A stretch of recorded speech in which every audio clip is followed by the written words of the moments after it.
Iran Israel இந்த சண்டை okay. இதில் எதுக்குடா குழந்தைங்க பாதிக்க பண்ணணும்? இஸ்ரேல் உனக்குலாம் மனசாட்சி இருக்கா இல்லையா? போயும் ஒரு பிரைமரி ஸ்கூல் மேலே படிக்கிற பிஞ்சு குழந்தைங்க மேலே குண்டா போட்டு 45 குழந்தைங்க செத்துடுச்சு. எதுக்குடா நீங்களாம் வார் பண்ணுறீங்க? உனக்கு கோவம் தான். இஸ்ரேல் அந்த மினிஸ்டர் அவன் மேலே நீ குண்டா போட்டு சாவடிச்சிருக்கான். அது குழந்தைங்க என்னடா பண்ணாங்க? இஸ்ரேல் இந்த சைடு வாழக்கூடிய இந்தியா வாழ் மக்கள் கொஞ்சம் பார்த்து சேஃபாக இருந்துக்கோங்க. வார்ன்றது ரொம்ப மோசமாக போயிட்டு இருக்குது. எப்போ பார்த்தாலும் எந்த நேரத்தில் வேணால் எங்கே வேணால் குண்டு விடலான்ற நிலமையில இருக்குது. பார்த்து சேஃபாக இருங்க. இதே மேலே சவுதி அரேபியா இது மேலே ஈரானோட குண்டு வந்து ஒன்று விழுந்துருச்சு. அதுவும் இந்தியாவுக்குள்ள ஆளக்கூடிய பகுதியில் வந்து ஒரு குண்டு விழுந்துருச்சு.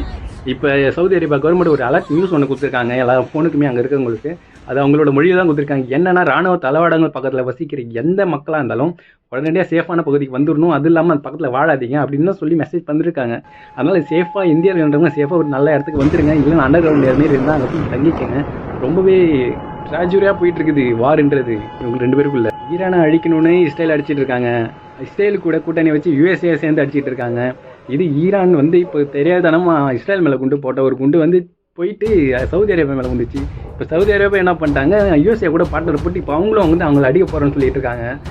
இது என்னதான் கதைன்னு தெரியல. இப்போ ஈரான் வந்து தனிச்சு நிற்கிறாங்க. இப்போ 3 பேர் சேர்ந்து அடிக்க போகிறன்ற மாரி தான் சொல்லிட்டு இருக்காங்க.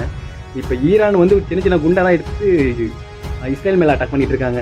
ஏன்னா அவங்களோட ஆன்டி மிசைல் சிஸ்டம்ன்றது எவ்வளோ குண்டு வச்சிருக்காங்க, இது எந்த அளவுக்கு போய் அட்டாக் பண்ணி தாக்கும், அது எப்போ காலியாக ஒன்று பொறுத்து அதுக்கப்புறம் பெரிய பெரிய குண்டை போட்டு இஸ்ரேல் அட்டாக் பண்ணலாம் நினச்சிட்டு இருக்காங்க.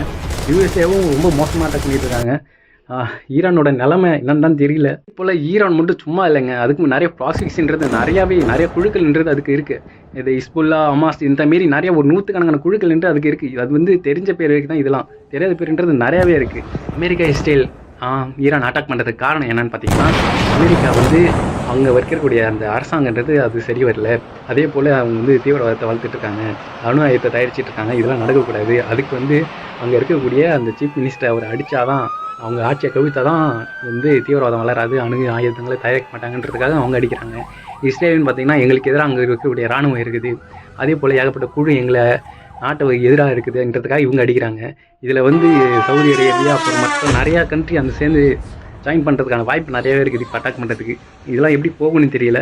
World War 3 ஸ்டார்ட் ஆகிடும் போல இவங்க பண்ணுறதை பார்த்தா. ரொம்ப பயமாக இருக்குது. இந்த சைடில் நம்ம சைடில் பார்த்தா பாகிஸ்தான், ஆப்கானிஸ்தான் இந்த வார் போயிட்டு இருக்குது.